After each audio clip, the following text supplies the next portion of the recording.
നമ്മൾ കടപ്പുറത്ത് മീൻ പിടിക്കാനോ അല്ലാതെ പോകുന്നവരാണ്. ചില സമയത്ത് നമ്മളാവും മീൻ പിടിക്കുന്നത്. അപ്പൊ ചില സമയത്ത് ആളുകൾ മീൻ പിടിക്കുന്നുണ്ടാവും. എന്ത് തന്നെ ആയാലും ചില ആളുകൾക്ക് വ്യത്യസ്തങ്ങളായ പല മത്സ്യങ്ങളും കടലിൽ നിന്ന് ലഭിക്കും.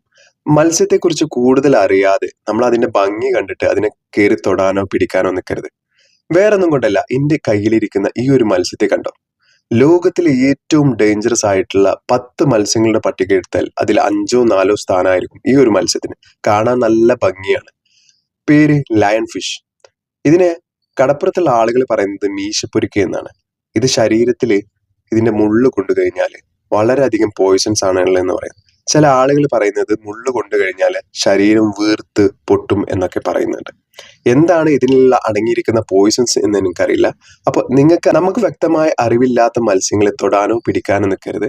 അപ്പോൾ ഇത്തരം അറിവുകൾ നിങ്ങളെ കൂട്ടുകാരിലേക്ക് കൂടി ഷെയർ ചെയ്യാൻ മറക്കരുത്. Okay, thank you.